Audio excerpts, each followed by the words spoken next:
करण वीतराग विज्ञान नमो ताहि जाते भये अरहंतादि महान करि मंगल करि हो महाग्रंथ करण को काज जाते मिले समाज सब पावे निज पद राज। ग्रंथराज मोक्ष मार्ग प्रकाशक पर हमारी चर्चा चल रही है। इसका 7वां अधिकार है और व्यवहाराभासी का ये प्रकरण है।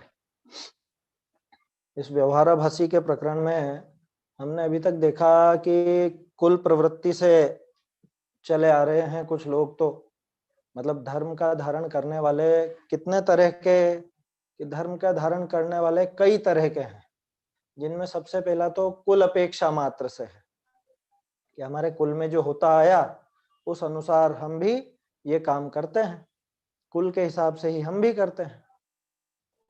दूसरे थे आज्ञानुसारी परीक्षा रहित, कि आज्ञा जिन आज्ञा तो मानते हैं ना, आज्ञा जैन धर्म की ही मान रहे हैं, लेकिन उसमें भी परीक्षा नहीं करते। उसी में और लोग भी थे कि कोई महंत पुरुष को देख करके इधर लग गए, कोई संगति से लग गए, कोई किसी के कहने मात्र से लग गए, ऐसे जीव भी उसमें शामिल हैं। इसके बाद और बात हुई थी, जो सबसे बुरे थे कि सांसारिक प्रयोजन लेकर के धर्म को धारण करते हैं। सांसारिक प्रयोजन में हमने देखा कि आजीविका का प्रयोजन तो है ही, उसके अलावा अगर किसी को आजीविका तो नहीं चाहिए लेकिन अपनी मान बढ़ाई चाहिए, अथवा कोई विषयों का पोषण चाहिए, अथवा अपने कषाय का पोषण चाहिए, ये सब प्रयोजन लेकर के धर्म को धारण करते हैं, वो सब निश्चित रूप से पापी है। इतने प्रकार के व्यवहाराभासी हैं। अभी एक और बच रहा है, उसकी बात सबसे आखिर में आएगी, धर्म बुद्धि से धर्म धारक, उसकी चर्चा करेंगे। उसमें भी काफी विस्तार से ये सब वर्णन किया है टोडरमल जी ने। अभी हमारा जो आखिरी प्रकरण चला था, बीच में 5 दिन का गैप लग गया, हमारी चर्चा नहीं हो पाई 5 दिन, है ना। गोष्ठी का आप सबने लाभ लिया होगा, द्रव्य गुण पर्याय की संगोष्ठी थी।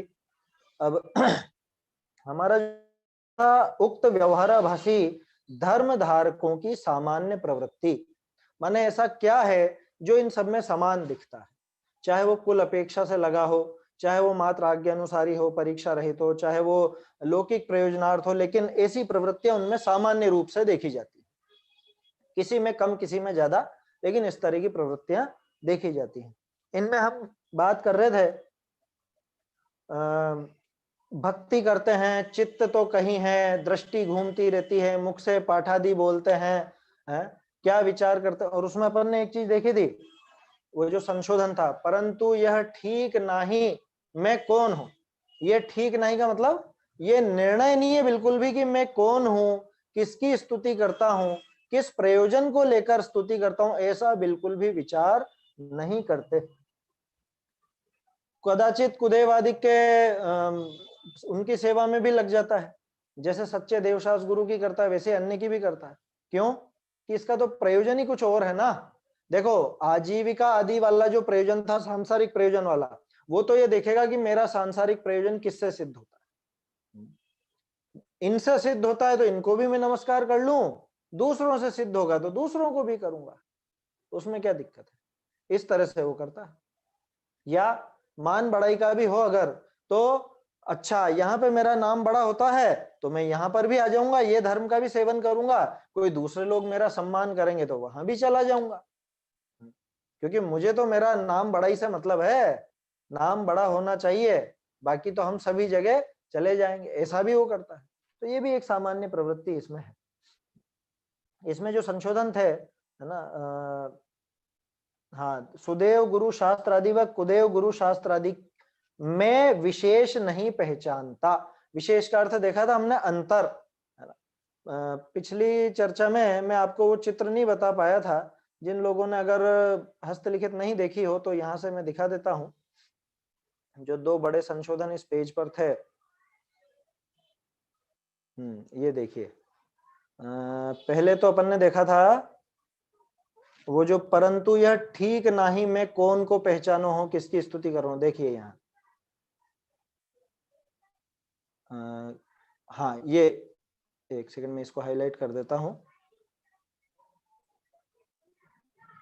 ये यहाँ वाली लाइन देखिए, परंतु यह ठीक नहीं, मैं कौन हूं। यहाँ पे देखिए कोई खड़ी पाई नहीं है, यहाँ पे कोई फुल स्टॉप नहीं है, ये सीधी पंक्ति है। ठीक नहीं, मैं कौन हूं, किसकी स्तुति करूं। माने इसका अर्थ है कि ये निर्णय नहीं निकालता कि मैं कौन हूं, किसकी स्तुति करता हूं, इस प्रकार से। इसके बाद और अपन बात करें तो एक सेकेंड, हाँ यहाँ देखिए, सुदेव गुरु शास्त्र विषय व कुदेव गुरु शास्त्रादि विषय विशेष पहचाने नहीं। माने इनमें विशेष नहीं पहचानता, इनमें विशेष नहीं पहचानता माने इनमें अंतर नहीं पहचानता। तीसरा संशोधन भी अगली पंक्ति में ही है, तो वो भी देख लेते हैं। दान की चर्चा भी कर लेंगे अपन। इसके नीचे की पंक्ति देखिए, बहुरी तप करे है तो भूखा रहने करी, माने भूखा रहने से, भूखा रहने करी महंत पना हो, है ना। और अनुवाद जो है उसमें है भूखा रहकर। अर्थ में बहुत ज्यादा अंतर नहीं आता, लेकिन रहकर मैं चाहता तो नहीं कि इस काम से हो वो। अब यहां रहने करी शब्द में ये स्पष्ट हो जाता है कि वो भूखा रहने से महंत पना मानता है। एक सेकेंड, तो ऐसा यहाँ पे थोड़ा सा अंतर इसमें में पड़ जाता है। बहुत ज्यादा विशेष अंतर नहीं है वो, लेकिन खास तो जो हमने ये दो अंतर देखे ये थोड़े से विशेष हैं, है ना। एक तो विशेष वाला और एक ठीक वाला। ठीक का अर्थ है निर्णय और विशेष का अर्थ है अंतर। चलिए, हमारी बात यहाँ पर छूटी थी। तथा यदि दान देता है तो पात्र पात्र के विचार रहित, जैसे अपने प्रशंसा हुई वैसे दान, सो तैसे दान दे है, जैसे अपनी प्रशंसा हुई। पात्र का विचार नहीं, अपात्र का विचार नहीं, और न सिर्फ पात्र अपात्र का, बल्कि ऐसा कहना चाहिए कि उसको तो देने वाली वस्तु का भी विचार नहीं। कौन सी वस्तु देनी, कि हमको तो 100 रुपए तक का आइटम करना है, बस 100 रुपए में जो भी मिल जाए, या 50, जो भी जिसका जैसा हो दिमाग में, कि हमको तो 50 रुपए या 100 रुपए का देख लो बाजार में क्या आइटम मिल रहा है, चाहे वो गाजर को किसने की वो आती है ना, है वो हो, चाहे कोई टिफिन हो या बोतल हो, या जिससे कुछ हिंसक कार्य हो वो हो, XYZ कुछ भी ना, उसका विचार, मतलब क्या द्रव्य देने लायक है उसका भी विचार नहीं। कौन देने लायक है, किसको देने लायक है, उसका भी विचार बिल्कुल भी नहीं रहता, है ना। यहीं पर बात छूटी थी हमारी। यदि दान देता है तो पात्र पात्र के विचार रहित, जैसे अपनी प्रशंसा हो। कुल मिला के मेरी प्रशंसा होनी चाहिए। करते हैं ना बहुत सा, आपने देखा होगा कई बार, ये जो फिल्मी सितारे होते हैं इनके अखबार में खबर आती है, इसने इतने रुपए का दान दिया, यहाँ दिया वहां दिया, जो भी है। अगर इनकी खबरें नहीं आए तो बहुत से तो देते हैं जान करके दिखाने के लिए, या नहीं भी दें और दिखाएंगे जरूर। खैर, हमें उनसे मतलब नहीं है, वो तो लौकिक दृष्टि की बात है। अपनी तो बात चल रही है धार्मिक क्रियाओं की। धर्म के नाम पर दान देता है, वहां पे पात्र पात्र के विचार रहित दान देता है। कैसे लेंगे इसको। छठा अधिकार भी देखा था हमने, छठा अधिकार के समय इसकी चर्चा की थी, है ना। अभी ज्यादा विस्तार से तो नहीं करेंगे, लेकिन वहां पे मुझे ध्यान आ रहा है, वहां प्रकरण था जैसे वो संक्रांति आदि और उस इत्यादि पर्वों में दान देता है। आया था ना ये प्रकरण, उस समय काफी चर्चा की थी हम लोगों ने। तो अभी बार बार वही चर्चा रिपीट नहीं करना चाहता मैं, वहां से अपन देख सकते हैं। पात्र पात्र के विचार रहित, ये खास चीज देखने लायक है। वस्तु वगैरह वो सबका तो विचार हो जाएगा, क्योंकि धार्मिक कार्यों में एकाएक तो कोई भी ऐसी वस्तु नहीं देता जिससे कोई विशेष हिंसा हो। लेकिन अब आजकल के जमाने में तो सभी तरह के लोग हैं। मंदिरों में भी बहुत सी विपरीत चीजें बटने लग गई हैं, बहुत सी विपरीत चीजें, धर्म विरुद्ध चीजें मंदिर में बटने लग गई हैं, धार्मिक कार्यक्रमों में बटने लग गई हैं। ठीक है, वो तो खैर हो गई वस्तु। हम तो ये देखें पात्र और अपात्र, कौन जीव पात्र है और कौन जीव अपात्र है। जो उस रुपए से समझ लीजिए धर्म का ही विरोध करता हो, जो उस रुपए से धर्म में ही दोष लगाता हो, ऐसा व्यक्ति क्या दान देने लायक है। जैसे मान लो मैं कोई आयोजन करूं, कैसा आयोजन करूं कि मंदिरों में ये शास्त्र बहुत रखे हुए हैं और लोग बाग शास्त्र पढ़ करके इनका दिमाग खराब हो जाता है, अपने को शास्त्र फिकवाने हैं, अपने को शास्त्र हटाने हैं, अपने को स्वाध्याय सभाएं बंद करवानी है, पाठशालाएं बंद करवानी है। मैं एक ऐसा आंदोलन करूं और मैं आपसे आह्वान करता हूं कि आप सब मेरा साथ दो। क्यों? साथ कैसे देना है कि थोड़ा बहुत उसमें पैसा भी खर्च होगा, तो आप लोग उसमें पैसा भी दो, हैं? तो बोलो वो व्यक्ति पात्र है या अपात्र है?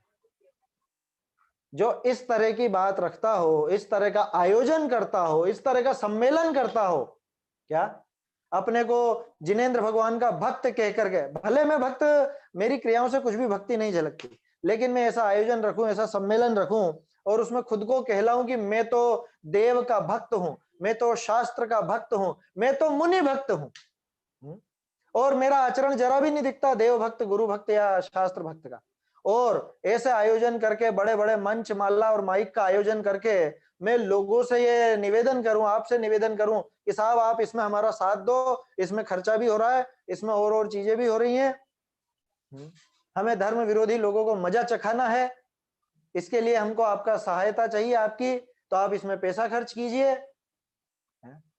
और आप मुझे ठीक है सही बात बोल रहे हैं, सही बात बोल रहे हैं करके आप पैसा दोगे, तो आपने पात्र और अपात्र का विचार किया या नहीं किया? कहां हुआ पात्र का विचार? दान दिया जाता है धर्म वृद्धि के लिए, टोडरमल जी ने बिल्कुल साफ लिखा है, दान तो ऐसा देना जिससे धर्म बढ़े, बल्कि पहले दिखाया था ना मैंने, स्वाध्याय बढ़े, ऐसा तक लिखा वहां तो, स्वाध्याय बढ़े। और अभी तो ऐसे ऐसे लोग खड़े हो गए हैं, मैं किसमें मांगूंगा? मैं तो जैसे यूं कह दूंगा कि धर्म के नाम पे, महावीर स्वामी के नाम पे मैंने एक क्या कहें, मान लो ग्रामोद्योग खड़ा किया है, ग्रामोद्योग तो देशी चीज है ना, समझ जाइएगा, अब जो कहना चाह रहा हूं वो समझ जाइए, ज्यादा क्या खुलासा करूं। मैं तो एक ग्रामोद्योग खड़ा करना चाहता हूं, भगवान महावीर ग्रामोद्योग, शिल्प ग्राम या पता नहीं और क्या क्या, खादी और लगे हाथ, जो जो भी देशी चीजें कहलाती हैं, समझ लीजिए गौशाला है या कुछ हथकरघा है, या ये देशी जो क्या बोलते हैं इनको, हैंडलूम होता है ना, क्या क्या क्या कहलाता है उसको, क्या बोलते हैं हैंडलूम को? हथकरघा ही बोलते हैं शायद, क्या बोलते हैं, मुझे ज्यादा ध्यान नहीं है उसका। तो इन सब चीजों के लिए मैं आपसे चंदा इकट्ठा करूं, और आप वो पैसा देख करके सोचो कि हमने तो दान दिया, आप बोलो वो लेने वाला पात्र है या अपात्र है, ये विचार किया कि नहीं किया आपने? अरे उसमें क्या पात्र पात्र, उन्होंने भरी सभा में बोला है, अरे भरी सभा में बोला है, किस चीज के लिए बोला है, क्या बोला है? अपने पद के लायक बोला है क्या? मान लो मैं ब्रह्मचारी बन जाऊं, ठीक है, मान लो, हूं नहीं मैं, मेरी तो शादी हो चुकी है, ब्रह्मचारी बन जाऊं और मैं विवाह सम्मेलन कराऊं, समझ में आ रही है बात? इशारा समझ जाइए, मैं ब्रह्मचारी होकर के विवाह सम्मेलन कराऊं और आपसे मैं इस हेतु राशि मांगू कि अरे धर्म का काम है साहब, धर्म का काम है, और तर्क तो मैं दे सकता हूं कुछ भी, उसमें तर्क लगा सकते हैं अपन कि धर्म का काम कैसे है, तो आप भी कि हाँ हाँ हाँ पंडित जी ने बोला है इसमें दान दे दो, ये धर्म का काम है। पहली बात तो ये कि क्या वह कार्य धर्म का है, दूसरी बात क्या उस दान से धर्म बढ़ रहा है, तीसरी बात कि जिसको दिया वो पात्र है या अपात्र है। भूमिका के लायक अगर काम नहीं कर रहा हूं तो अपात्र हूं, समझ में आ रही है बात? अगर मैं मेरी भूमिका के अनुसार काम नहीं करता हूं तो निश्चित रूप से अपात्र हूं, अपात्र की श्रेणी में हूं, क्योंकि क्या है परिभाषा, पात्र सुपात्र अपात्र, क्या है परिभाषा भाई? वास्तव में तो पात्र जो सम्यक दर्शन ज्ञान चारित्र के धारी हैं, ऐसे महामुनिराज जो मोक्ष मार्ग में आगे बढ़ते हैं, वो है ना, उनमें भी फिर उत्तम मध्यम जघन्य का भेद करके अपन श्रावक को भी उस श्रेणी में लेते हैं, है ना, सम्यक दृष्टि श्रावक को, वहां तक सुपात्र कहलाता है। उसके बाद भले ही सम्यक दृष्टि नहीं हो लेकिन धर्म मार्ग में लगा हुआ हो, धार्मिक आचरण जिसका पूरा हो, भली प्रकार धर्म साधता हो, वो व्यक्ति भी अपन उस श्रेणी में शामिल कर लेता, हालांकि वो पात्र नहीं है। कहीं कई जगह पर उनको कुपात्र कह देते हैं, कहीं पर अपात्र कह देते हैं, वो विवक्षा भेद है ना। मैं तो इसकी तीन श्रेणियां समझता हूं, एक तो है जो सम्यक दृष्टि है ना, सम्यक दृष्टि है, मैं तीनों आ गए, श्रावक हो चाहे एलक शुल्लक हो चाहे मुनिराज हो आर्यिका हो, ये सब सुपात्र में आ गए, सच्चे की बात कर रहा हूं, सच्चे की बात कर रहा हूं, ध्यान रखिए, तो ये सब है सुपात्र। दूसरे कि जो सम्यक दृष्टि तो नहीं है लेकिन जिनका आचरण जिन धर्मानुकूल है वो, और तीसरे जो मूक पशु पशु पक्षी आदि हैं, कोई गरीब है, ये वो दया दत्ती वाली श्रेणी के हैं। एक चौथे भी हैं जो विपरीत मार्गी है ना, या तो धर्म के मार्ग से विपरीत हो अथवा बहुत हिंसक कार्य जिनके हों, जिनकी प्रवृत्ति बहुत हिंसक हो, जिनकी प्रवृत्ति बहुत रागादि जिसमें बहुत तीव्र हो, कषाय तीव्र हो, ऐसा व्यक्ति। तो ये 4 श्रेणी है। 4 में से जो आखिरी वाला बताया इसमें तो निश्चित तौर पे पाप ही लगना है। तीसरा जो बताया था, जो जानवर आदि या समझ लो कोई भूखा गरीब आदि है, उसको आप भोजन करा दो या कुछ ऐसा कर दो, रुपए नहीं देना, रुपए किसी को नहीं देना, क्योंकि रुपए की विडंबना बहुत ज्यादा है ना। आजकल बहुत विपरीतता देखने में आती है। हम दया भाव करके रुपए दे देते हैं और ये पीछे जाकर के शराब वराब पीना या कुछ भी करना। आपको दया आ रही है, भूखा है, कोई बहुत तड़प रहा है, उसको आप भोजन करा दीजिए, जो शुद्ध भोजन हो वैसा करा दीजिए, है ना, वैसा करा सकते हैं। वो धर्म नहीं है, लेकिन ध्यान रखना क्या खास गड़बड़ ये हो जाएगी, उसको धर्म मान लोगे तो गड़बड़ हो जाएगी। वो धर्म नहीं है, भूखे को भोजन कराना दया दत्ती है। वो आपने दया दिखाई है, थोड़ा सा आपके चित्त में दया के परिणाम आए तो आपने वो जानवरों को, जो मूक पशु पक्षी हैं उनको, अथवा कोई गरीब है, कोई बीमार है उसको, ये दया दत्ती है, ये धर्म नहीं। वो भी हो भले, कोई दिक्कत नहीं उसमें, वो भी हो, कोई दिक्कत नहीं, लेकिन वो धर्म नहीं है। धर्म तो वास्तव में वो ही दान कहलाएगा कि जो सुपात्र को दिया गया हो, अथवा ज्यादा से ज्यादा अगर किसी को शामिल करना हो तो वो जो धर्म अनुकूल जिसका आचरण है, धर्म मार्ग में लगा हुआ है, भले अभी सम्यक दर्शन प्राप्त नहीं है लेकिन सम्यक दर्शन प्राप्त करने लायक है, उनको देना भी आपका थोड़ा बहुत इस मार्ग में सहयोग कहलाएगा, लेकिन वास्तव में तो वो सुपात्र वाला ही कहलाएगा। अब आप विचार कीजिए, जब हम दान देते हैं तो हमारी बुद्धि कहाँ रहती है? हम उन वस्तुओं के बारे में विचार करते हैं या नहीं, उस व्यक्ति के बारे में विचार करते हैं या नहीं? ये दान का प्रकरण बहुत लंबा है, कभी मौका बनेगा तो अलग से 2-3 दिन इसी पर चर्चा अलग से की जाएगी, करेंगे कभी। वो दान के जैसे प्रतिज्ञा का प्रकरण है ना, ये जब पूरा होगा फिर देखेंगे, कभी ऐसा मौका बनेगा तो दान का प्रकरण लेकर भी हमें विचार करना चाहिए कि वास्तव में ये इस लायक है या नहीं। पहले तो हमारी खुद की भावना कैसी है, लिखा ना यहाँ तो, जैसे अपनी प्रशंसा हो वैसे। पिछली चर्चा में भी हमने बात की थी, मेरा नाम बड़े बड़े अक्षरों में लिखा जाएगा तो ही मैं दूंगा, नहीं तो नहीं दूंगा। या अरे ये मेरे दोस्त की संस्था है, इसमें मेरा दोस्त काम करता है, मित्र काम करता है, या इसमें हमारे रिश्तेदार काम करते हैं, तो अपने को तो यहां दे देना चाहिए। वहां काम क्या होता है क्या नहीं होता है, ये सब देखने की जिम्मेदारी किसकी है? कह रहा हमारी क्या जिम्मेदारी, हम तो रुपए देने वाले हैं बस। कि नहीं, आप त्याग नहीं कर रहे हो, आप दान दे रहे हो। दान में आपकी पूरी जिम्मेदारी बनती है कि वो काम हो रहा है या नहीं, जिस काम के लिए पैसे दिए जा रहे हैं वो कार्य किया जा रहा है या नहीं। जैसे मान लो मैं अगर दान देता हूं, या मान लीजिए आप मुझे दान देते हैं, ठीक है, अब आप ये पूछो कि भैया क्या करोगे इसका, कैसे करोगे ये काम, हमको बताओ। या फिर थोड़े समय बाद पूछो कि क्या हुआ, हमने वो उस काम के लिए पैसे दिए थे, वो काम हुआ या नहीं। अब फिर अगर मैं ये कहूं कि आपको क्या लेना देना, आपने पैसे दिए, आप निश्चिंत रहिए, सब काम हम हमारे हिसाब से करेंगे, तो ये मेरी बेईमानी है। आया समझ में? ये मेरी बेईमानी है। लेने वाले की ईमानदारी इसमें है कि वो पूरा बिल्कुल पारदर्शिता रखे, सामने वाले को ये पता चले कि उसका पैसा किस मद में खर्च हुआ है, जिस मद के लिए उसने पैसा दिया है उस मद में वाकई में काम हुआ है या नहीं हुआ है। हमारी संस्था इस बात का सबूत है, इस बात का एक तरह से उदाहरण है, मिसाल है ना। वहां पे जैसे मैंने शायद पहले भी वो ऐसा वाकया सुनाया होगा आपको, टोडरमल स्मारक का, हम लोग पढ़ते थे जब, ऊपर त्रिमूर्ति जिनालय में वहां पे खंबे थे, खंबे पर वो संगमरमर के पाटे नहीं लगे हुए थे, कोरा प्लास्टर था, बहुत समय तक नहीं लगे तो नहीं लगे। अब कई किसी के दिमाग में ऐसा आ गया कि ये आज तक ऐसे क्यों नहीं है, कि इस काम के लिए अभी तक पैसा नहीं आया इसलिए काम नहीं हुआ। मतलब कितना बड़ा उदाहरण आप सोचिए। आपको पता, आप वहां पैसे देंगे ना, तो जैसे मोक्ष मार्ग प्रकाशन के लिए आपने पैसे दिए, तो आपका वो पैसा मोक्ष मार्ग प्रकाशक में ही लगेगा अगर आपने कहा है तो। इतनी ईमानदारी संस्थाओं में होनी चाहिए, इसकी मिसाल है हमारी संस्था। आया समझ में?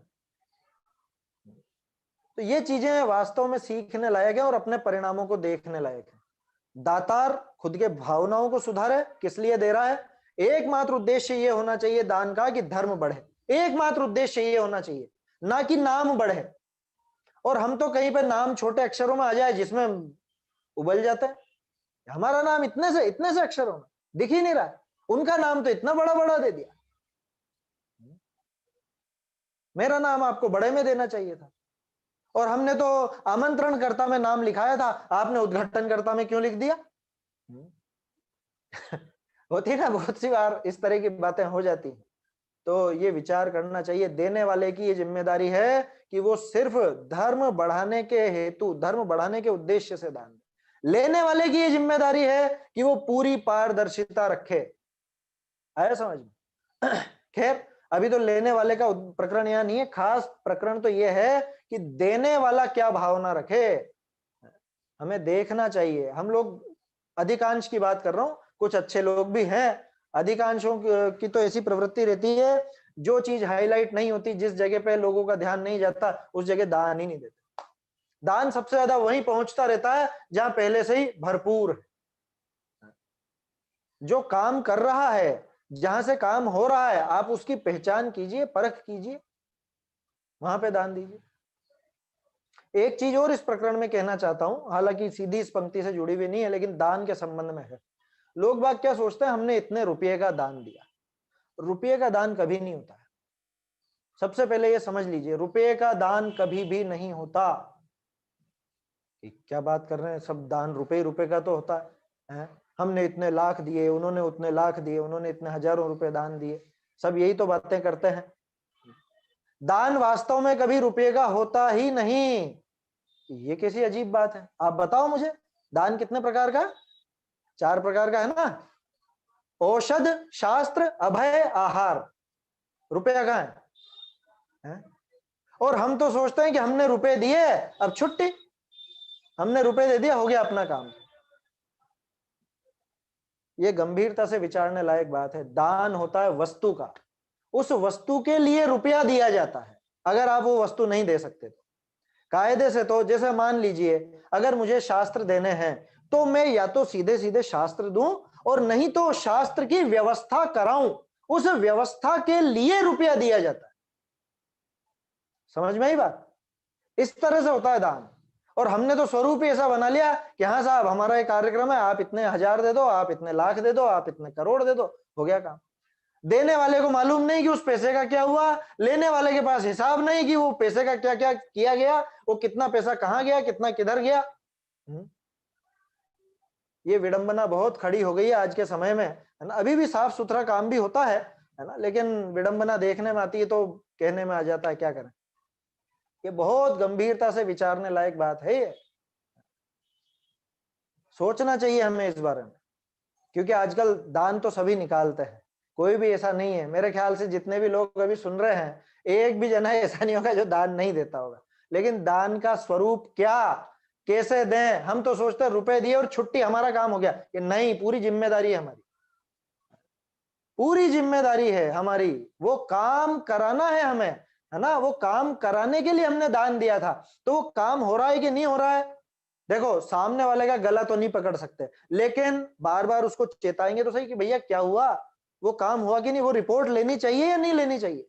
हमें ये चीज मालूम तो पड़े कि हमने जो पैसा दिया है उसका ये धर्म मार्ग में कुछ काम हुआ या वो व्यर्थ गया। कि अच्छा पैसे दे रहे हैं तो ज्यादा अकड़ रहे हैं, कि नहीं, वो वाली बात नहीं चल रही है। बात ही चल रही है कि दान के साथ जिम्मेदारी आती है। विधि द्रव्य दात्र पात्र विशेषात तद विशेष। अब समझ जाइए उस सूत्र का अर्थ। विधि क्या है, वो विधि के बारे में ही चर्चा नहीं होती। यहाँ तो इधर वो खींचता है तब ये छोड़ता है, ये ऐसा दान नहीं होता। ये विधि है क्या? विधि तो इधर ही अपने उल्लसित भाव से, जैसे मान लीजिए मोक्ष महाप्रकाशक पढ़ के मुझे बहुत आनंद आया, मुझे बहुत अच्छा लगा, तो मेरे मन में अपने आप क्या भाव बनेगा कि अरे सभी लोग इसको पढ़ें, तो मैं मोक्ष महाप्रकाशक छपाऊंगा, तो मैं मोक्ष महाप्रकाशक बटाऊंगा, प्रसारित करवाऊंगा, प्रचारित करवाऊंगा, पूरी विनय के साथ। आया समझ में? मन में मेरे खुद से उल्लास हो तब, ऐसा नहीं कि आप मुझसे कुछ मतलब मैं आपके पास आया कि अरे साहब ऐसा ऐसा काम है और आपको तो देना ही पड़ेगा, मैंने तो लिख लिया है आपका नाम। ऐसा भी होता है, कई बार होता है। जैसे मान लो कोई प्रभावशाली व्यक्ति हो, अच्छा मान लीजिए अभी जैसे इतने दिन से अपन चर्चा कर रहे हैं, मैं आप में से किसी से भी, जो भी व्यक्ति डेली सुनते हैं, मैं कह दूं कि नहीं साहब आपको इतने तो देने ही देने हैं, अब आप शर्म शर्म में तो दे ही दोगे। ये विधि है क्या? ये दान की विधि है क्या? ये विचारणीय बातें हैं।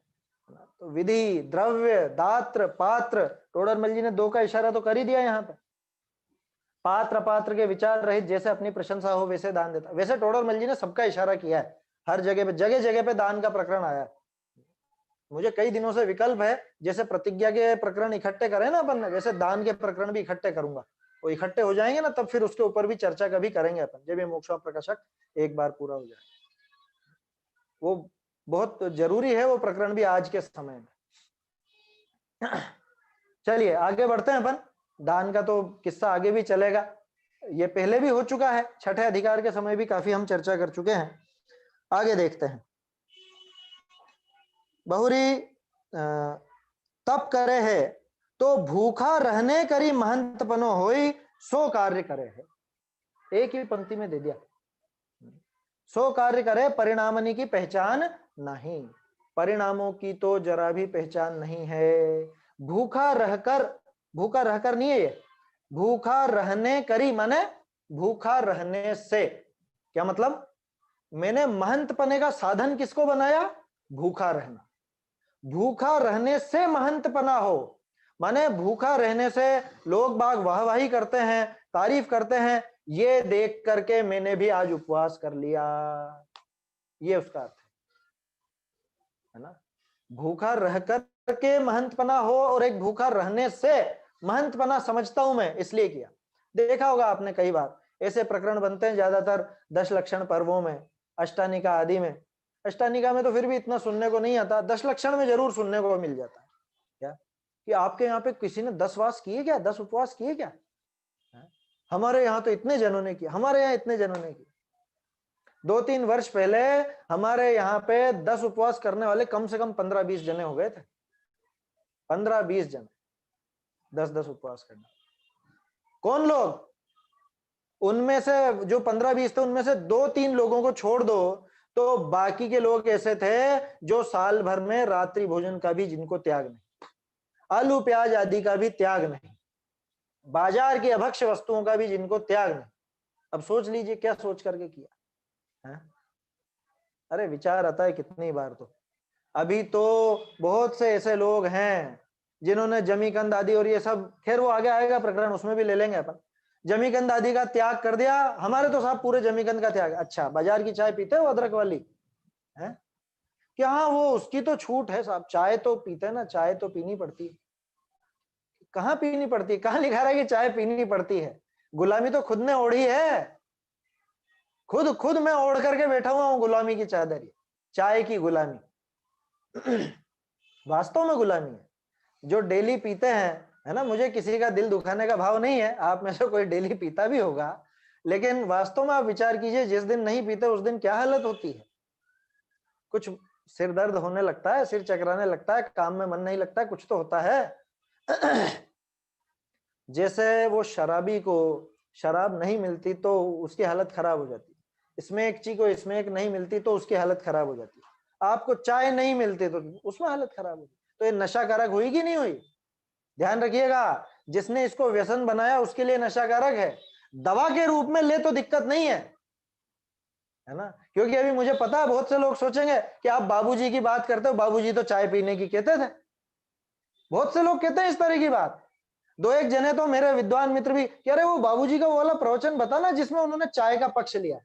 ये जान करके ये बात उठाई है मैंने, इसलिए उठाई है क्योंकि उसमें दिमाग क्लियर हो जाए थोड़ा सा, वो क्या कहते थे बाबूजी। जब लोग बाग सभा में ऊँघते, बैठे बैठे सो जाते और डींगे हाँकते कि हम तो चाय नहीं पीते, समझ में आई बात, तब बाबूजी कहते थे तू चाय पी करके बैठ, लेकिन जागरूक होकर के बैठ। वो इसलिए कहते थे, ये नहीं कहते थे हाँ हाँ चाय तो पियो। अच्छा, 2 बातें और कहते थे, वो कोई नहीं बोलता है। आंख में मिर्ची लगा के बैठ, और तीसरी बात जहर पी के बैठ। लेकिन चाय सबको पसंद है ना, मिर्ची कौन लगाएगा और जहर कौन पिएगा? चाय सबको पसंद है तो खट से कह देंगे बाबूजी चाय का वो पक्ष लेते थे। बाबूजी को कोई ऐसा पक्ष नहीं था चाय का। मेरी खुद चर्चा हुई है उनसे रूबरू, है ना। उन्होंने पूछा मुझसे चाय वगैरह, मैंने कि नहीं मैं नहीं लेता। कि नहीं चाय में कोई दोष नहीं ऐसा उन्होंने कहा। मैंने कि मालूम है मुझे, लेकिन मैं नहीं लेता। कि फिर वो तुमको नींद वगैरह, मैंने कि मुझे उससे समस्या नहीं है, मैं ऊँघता नहीं हूँ उसमें। तो उन्होंने कहा ठीक है, अच्छी बात है। वो जानते थे, क्योंकि अधिकांश लोग ऐसे ही पहुंचे ना उनके पास, हम चाय तो नहीं पीते और सभा में बैठ के ऊँघते थे। तो भाई वो तो ऊँघ मिटाने के लिए कि तुम जागरूक होकर के बैठो, इसलिए उन्होंने कहा था। बाबूजी बहुत सी बातें इस तरह की कहा करते थे, युगल जी बाबूजी की बात चल रही है। और लोगों को क्या पक्ष आता है कि बाबूजी चाय का पक्ष लेते थे। अरे भाई थोड़ा सा अपना दिमाग व्यवस्थित रखें, हमारे राग को ज्ञानियों की बातों में, मतलब ज्ञानियों की बातों को हमारे राग का पोषक न बनावे, ऐसा विचार करें। खैर वो चाय की बात तो बीच में ऐसे ही आ गई। ऐसे क्यों आ गई? अपनी बात चल रही थी, बहुत से लोग जो जमीकंद का त्याग बोलते हैं खुद का, और जिनको अदरक का त्याग नहीं, जिनको गाजर का त्याग नहीं। गाजर तो भले छोड़ देंगे लेकिन अदरक नहीं छोड़ते। क्यों? कि चाय में तो लगती है साहब, और बाजार की चाय पीते हैं। तो क्यों पीते हो? किसने कहा चाय पीने को बाजार? जैन होकर बाजार का कुछ भी खाए पिए, वो जैन कहलाने लायक है क्या? है वो जैन कहलाने लायक है क्या? कह रहे साहब बहुत से विद्वान पीते हैं, कि फालतू की बात मत करो, बहुत से विद्वान पीते और नहीं पीते। कह रहा आपके वही पीते पीते होंगे, हमारा किसी से कोई ठेका नहीं है, ये स्पष्ट समझ लेना। भाई जैन शासन में तो धर्म की बात में किसी का लिहाज नहीं रखा जाएगा। यहाँ विचार कीजिए आप, ये हमारा आचरण सही नहीं है अगर हम बाजार की चाय पीते हैं या अदरक वगैरह का सेवन करते हैं। अदरक में और आलू में कोई अंतर समझ रखा है क्या आपने? आलू में ज्यादा जीव है, अदरक में कम जीव है, ऐसा है क्या दिमाग में आपके? ऐसा बिल्कुल भी भेद मत कर लेना। आपको अगर चाय में वो चलता ही है तो आप सौंठ काम में लो ना, कहाँ दिक्कत है? सौंठ लो, सौंठ सूखी चीज है, वैसा ही वो वैसा ही असर करेगी, बल्कि उससे ज्यादा असर करती है। सौंठ सर्दी जुकाम भगाने में ज्यादा असर करती है अदरक से। ठीक है, तो खैर मैं तो ये भी नहीं कह रहा कि आप अदरक डाल के या सौंठ डाल करके चाय पियो, क्योंकि मैं तो चाय का पक्ष ले ही नहीं रहा हूं। मैं तो आपसे ये कहना चाह रहा हूं कि अभी जो खुद बड़ी बड़ी डींगे हाँकते हैं कि हम तो इतने उपवास वाले, लिखा ना यहाँ, तब करता है तो भूखा रहकर महंत पना हो वह कार्य करता है। ये भूखा रहने से जाने कहाँ की बात कहाँ चल गई, वो तो आगे आएगा प्रकरण। तो भूखा रहकर उपवास की बात चली थी, है ना। बहुत से लोग ऐसे उपवास वाले थे, 10 उपवास वाले, कि जिनके अभक्ष का भी त्याग नहीं, अदरक आदि का भी त्याग नहीं, ऐसी उससे वो बात चल गई थी। खैर, तो क्या देखता हूं मैं कि अरे इनका वरघोड़ा निकलता है, समाज में इनकी प्रशंसा होती है। किनकी? जो लोग उपवास करते हैं। उपवास करते हैं माने कोरा भूखा रहते हैं, खाना नहीं खाते, बस इतना मात्र उपवास। खाना नहीं खाते, इसको उपवास कह दिया। अभी तो वास्तव में उपवास क्या चीज है वो मालूम ही नहीं। आगे आएगा, यह शायद अपन पहले देख चुके हैं। कषाय विषयाहारो त्यागो यत्र विधीयते, वो श्लोक है, टोडरमल जी ने यहाँ पे कोट किया है इसमें भी। ये समझना चाहिए कि उपवास अकेले भूखे रहने का नाम नहीं है। लेकिन मुझे तो तप करना है, मुझे तो तपस्वी का नाम रखाना है, मुझे तो मेरी समाज में प्रशंसा करवानी है। तो क्या लगता है मुझको कि भूखा रहने से महंतपना होता है? भाई अपन खाते पीते रहेंगे तो कोई लोग तारीफ करने वाले नहीं है, लोग महान मानने वाले नहीं है। कैसे मानेंगे? भूखा रहने से मानेंगे। तो भूखा रहने से, है ना, भूखा रहने करी, लिखा ना, भूखा रहने करी महंतपनो होई, सो कार्य करे है परिणामनी की पहचान नहीं। अंदर में परिणाम क्या चल रहे हैं उसका तो जरा भी विचार नहीं है। ये आगे प्रतिज्ञा का प्रकरण आएगा ना, उसमें और डिटेल से खुलासा होगा। मेरे ख्याल से जो मैंने आपको पहले भी बताया, 236 से 239 पेज तक, 237 से 39 तक, वहां पे विस्तार से आएगा प्रकरण। परिणामों का तो जरा भी ख्याल नहीं, जरा भी।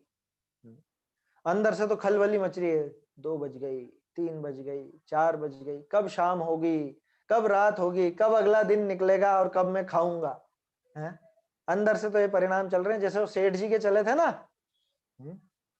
सेठानी जी तो सोच रही कि आज तो जोरदार सामायिक में मन लगा है, आज बहुत जोरदार मन लग गया सेठ जी का। वो तेल पे तेल डाले जा रही है और यहाँ तो अंदर पानी पानी पानी पानी, इधर आंखें बंद और ऐसा लग रहा है कि सेठ जी आत्मा में लीन है। वो तो पानी में लीन थे, अगले भाव में पानी में ही लीन हो गए। तो ऐसे परिणामों पर विचार नहीं है।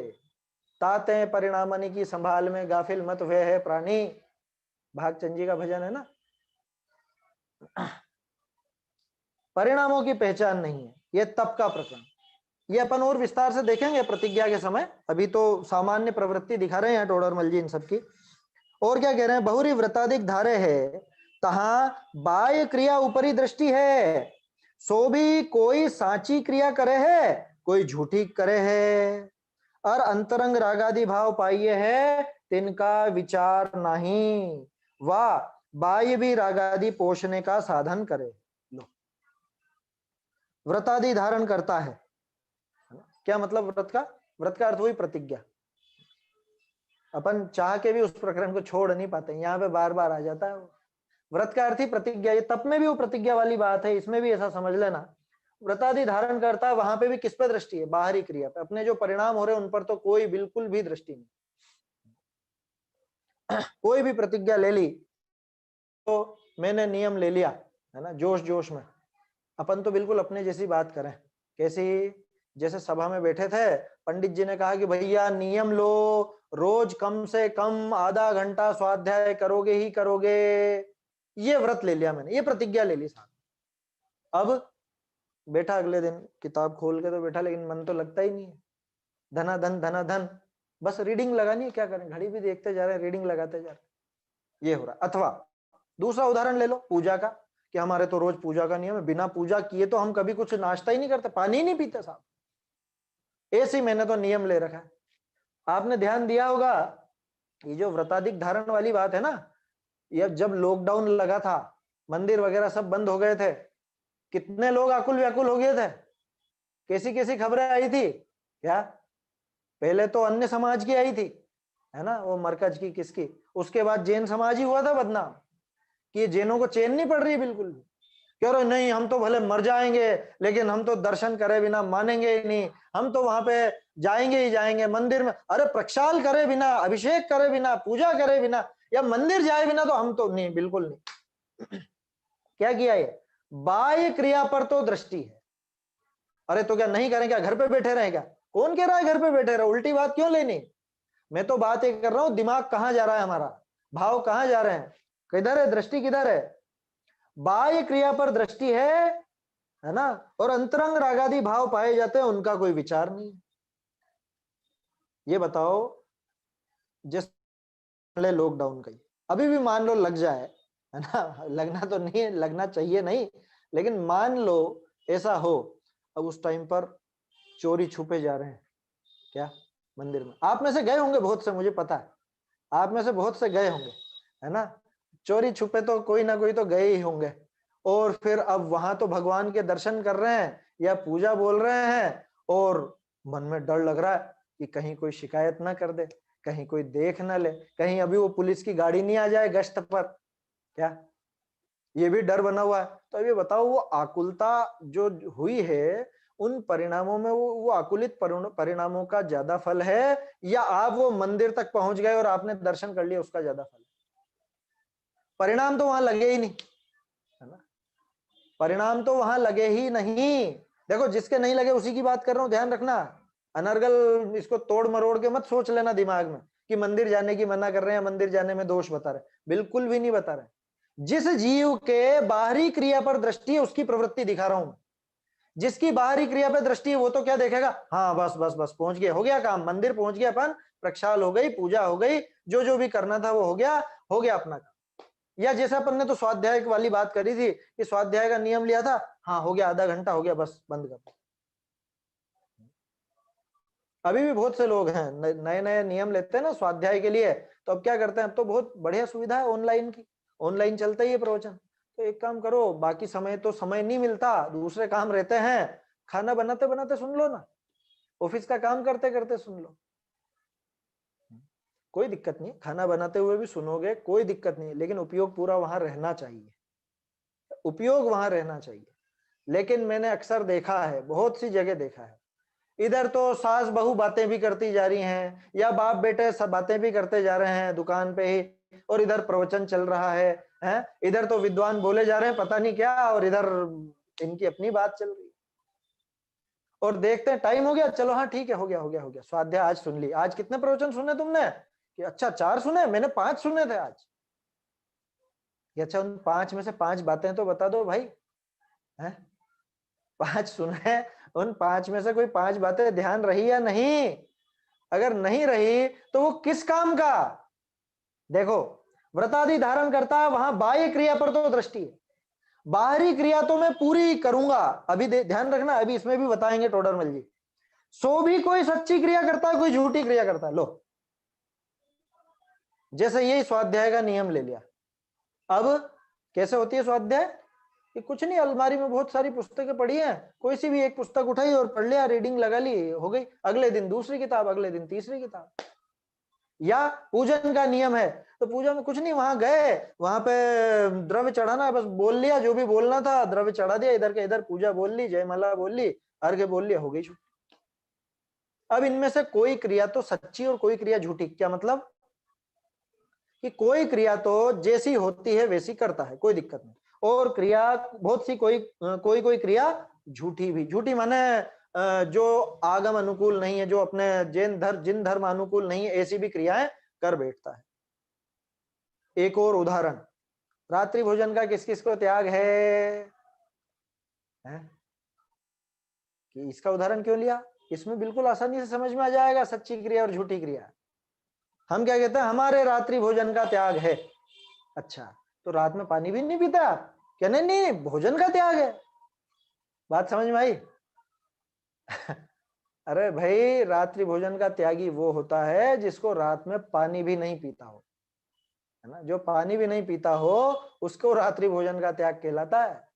और यहाँ पे इसकी क्रिया सच्ची कौन सी? कि ये भोजन वगैरह अन्य की कोई वस्तु तो नहीं लेता, इतना तो पक्का। लेकिन झूठी क्रिया कैसी? कि दूसरी वस्तुएं लेने लग जाता है। ये इसकी इस व्रत में झूठी क्रियाएं हो गई। बात समझ में आई? ये 2-3 उदाहरण ले लिया अपन ने, शास्त्र स्वाध्याय का ले लिया, पूजन का ले लिया, रात्रि भोजन आदि का ले लिया। इस तरह से और भी आप लगा सकते हो। तो व्रतादि धारण करता है, नियम ले लिया, कोई प्रतिज्ञा ले ली, और प्रतिज्ञा में भी बाह्य क्रिया पर दृष्टि है, सो भी कोई सच्ची और कोई झूठी। और जो अंतरंग रागादि भाव पाए जाते हैं उनका तो विचार ही नहीं है, उनका जरा भी विचार नहीं है। अंदर में आकुलता कितनी है कि बाहर में वो क्रिया तो कर ली लेकिन अंदर से बहुत आकुल व्याकुल हो, बहुत व्याकुलता चल रही है। जैसे वो तप में आया था ना, परिणामों की पहचान नहीं, वैसे ही यहाँ पे वही बात है बिल्कुल। अंतरंग रागादि भाव पाए जाते हैं, उनका विचार ही नहीं। बाहर में मैंने छोड़ तो दी कोई चीज जोश जोश में आकर के, और अब अंदर मन चल रहा है, दूसरे लोग खा रहे पी रहे हैं या दूसरे लोग वो काम कर रहे हैं तो मेरा तो मन चल रहा है। आया समझ में? अष्टमी चतुर्दशी पे बहुत से लोग भोजन आदि और सबका त्याग करते हैं, लेकिन आप जो ये चलाते हो दिन भर में सोशल मीडिया, क्या व्हाट्सएप फेसबुक और पता नहीं क्या क्या जो भी चलता है, उसमें देखेंगे अच्छा आज इन्होंने ये बनाया है, आज इन्होंने ये फोटो खींच के चला, ये वहां घूमने गए, इधर मन तो चल रहा है लगातार, क्या लगातार मन चल रहा है, उन परिणामों पे तो जरा भी जोर नहीं। करते ही होंगे ना सभी लोग, मुझे पता नहीं क्या क्या होता है व्हाट्सएप पे भी, मैं तो बस वो जो मैसेज आते हैं और मैसेज जाते हैं उतना मात्र ध्यान है, बाकी वो स्टेटस वगैरह बहुत से लोग देखते हैं तो पता चलता है कि लोग बाग बहुत सारे काम करते हैं इस पर। फोटो चढ़ाएंगे, आज आपने क्या सब्जी बनाई, आप वो फोटो चढ़ाएंगी, फिर कोई और क्या करेगा वो और सब देख देख करके मेरा तो उपवास है साहब, लेकिन आज तेरा उपवास है तो तू ये रेसिपी क्यों देख रहा है? कि नहीं कल की तैयारी करनी है ना। अरे आज उपवास है और कल की तैयारी के लिए आज से ही रेसिपी देख रहा है यूट्यूब पर, फेसबुक पर, या जो जो भी है, व्हाट्सएप वगैरह। आजकल तो अपने जैन ग्रुप भी बन गए ना बहुत से, कौन सा जैन रेसिपी वगैरह करके, भाई उसका भी उपयोग बहुत सोच समझ के करना। ऐसा नहीं है कि वो बन गया तो अपन बिल्कुल, वो तो सब धर्म ही है, धर्म का काम कुछ भी नहीं है उसमें। उसमें बस ये है कि आपको एक विकल्प मिल जाता है, बस इतना। मुझे पता नहीं है वहां पे क्या क्या है क्या नहीं है, मैंने देखा नहीं, लेकिन इतना सुना है कि कुछ ऐसा जैन रेसिपी करके भी कुछ हुआ है काम। खैर, तो व्रतादि धारण करता है, वहां बाह्य क्रिया पर तो दृष्टि है, सो भी कोई सच्ची क्रिया करता है कोई झूठी करता है। हाँ देखो, एक चीज और इसमें मुझे ध्यान आई है ना, अभी एकदम से विकल्प आया मुझे। अभी सूर्योदय पता है आपको कितनी बजे होता है? हमारे यहाँ पे सूर्योदय इस समय लगभग 7:15 के आसपास होता है। आपके यहाँ भी ज्यादा से ज्यादा 5-10 मिनट का अंतर होगा ऊपर नीचे। जो भी एमपी राजस्थान के हैं उनके तो लगभग 7:15 का टाइम है। 14 तारीख से सूर्योदय का समय बढ़ेगा। ये बात क्यों कह रहा हूं मैं? सूर्योदय के पहले कौन सी क्रिया की जाती है?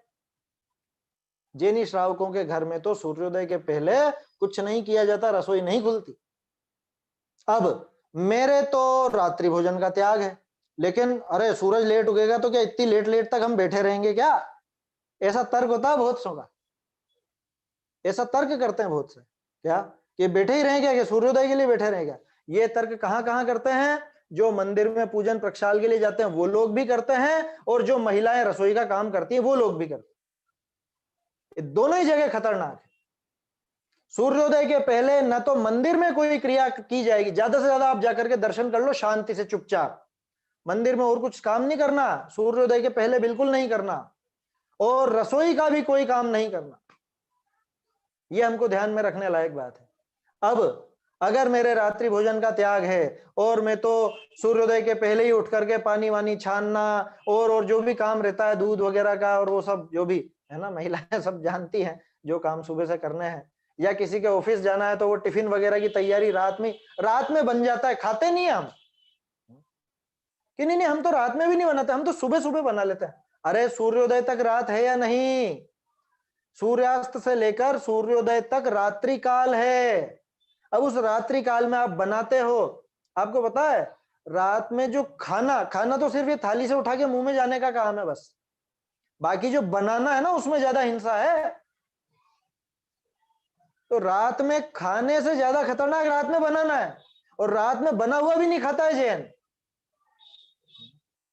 यार पता नहीं कहाँ की बातें लेकर बैठ गए, कहीं की भी नहीं लिए। ये जो झूठी सच्ची क्रियाएं होती है ना वो बता रहा हूं मैं आपको। आपके अगर नियम है रात्रि भोजन का तो आप रात में काम मत करो कि रात कहाँ है, हो तो गया उजाला, हो तो गया। हमारे यहाँ उजाले से नहीं देखा जाता, हमारे यहाँ तो भैया जैन धर्म में सूर्योदय और सूर्यास्त से देखा जाता है। उसमें भी एक बारीक बात आपको बताना चाहता हूँ, मुझे 2-1 दिन में अनुभव हुआ इस तरह का।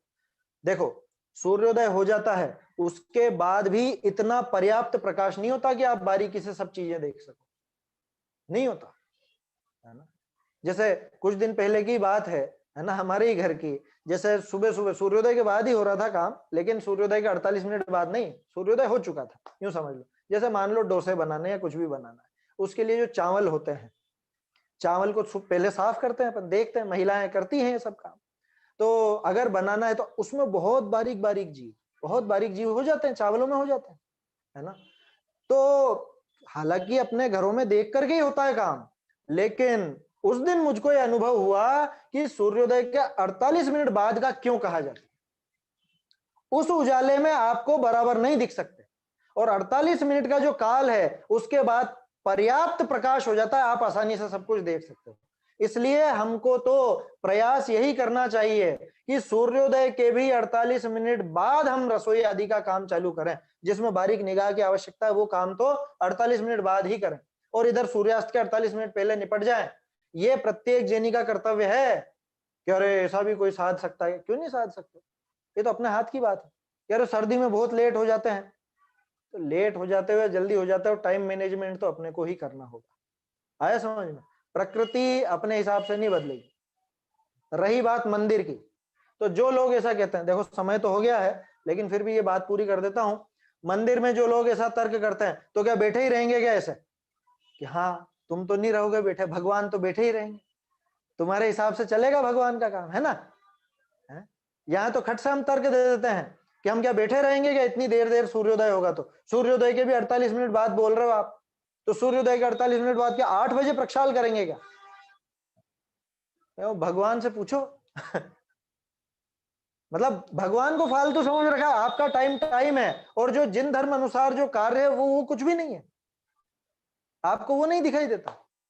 मेरा सबसे निवेदन है हाथ जोड़ करके, क्या मंदिर में और रसोई में दोनों जगह इन चीजों का ध्यान रखें, अगर हम सच्चे जैन हैं तो ये जिन्होंने भी ऐसे व्रत धारण कर रखे हो, कौन से, पूजन के, प्रक्षाल के, रात्रि भोजन के, तो वो इन चीजों का विवेक रखें। ये झूठी क्रिया सच्ची क्रिया मिलाए नहीं, किसी को लग सकता है कि उदाहरण पता नहीं कहां से कहां ले गए, लेकिन आप सोचिए यही तो है व्रत। और क्या होता है व्रत का क्या मतलब है?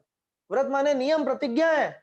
आपके खाने पीने का नियम है, रात में भोजन का नियम है, सुबह प्रक्षाल आदि का नियम है, पूजन का नियम है, तो उनमें आप ध्यान रखिए कि वो क्रिया अनर्गल ना हो, वो क्रिया झूठी ना हो, वो क्रिया सच्ची हो। और यहां तो उससे आगे की बात है, क्रिया से ज्यादा जो अंतरंग रागादि भाव पाए जाते हैं उनका विचार रहे। नहीं तो जो अभी तक पहले बताए थे ना, व्यवहाराभासी तीनों तरह के, कुल अपेक्षा, आज्ञानुसारी और सांसारिक प्रयोजन सहित वाला, ऐसी स्थिति होगी, क्योंकि उन्हीं का सामान्य प्रवृत्ति चल रही है, उन लोगों की होती है ऐसी सामान्य प्रवृत्ति। अब विचार कर लीजिए कि आप उनमें कहलाना चाहते हैं या धर्म धारक, धर्म बुद्धि से धर्म धारक कहलाना चाहते हैं, या सच्चे साधर्मी कहलाना चाहते हैं। क्योंकि आखिरकार धर्म बुद्धि से धर्म धारक भी है तो व्यवहाराभासी मिथ्या दृष्टि। हमें अगर सम्यक दृष्टि होना है तो हमको अपने परिणामों की खबर करनी पड़ेगी, क्योंकि जिसको खुद के परिणामों की संभाल नहीं है, खुद के परिणामों को जो नहीं परख सकता, बदल सकता, तो वो क्या सम्यक दर्शन का पात्र है बताओ। इन चीजों पर ध्यान देना चाहिए। व्रत आदि की बात हुई है, आगे अपन और बात करेंगे, है ना। कोशिश करेंगे कल ये प्रकरण पूरा हो, अगला प्रकरण प्रारंभ करें, लेकिन जैसा भी है होगा कल। चलिए। निज निधि निज में बताई, यह अनंत उपकार है, इसके लिए जिन वाणी माँ को वंदना शत बार है, वंदना शत बार है।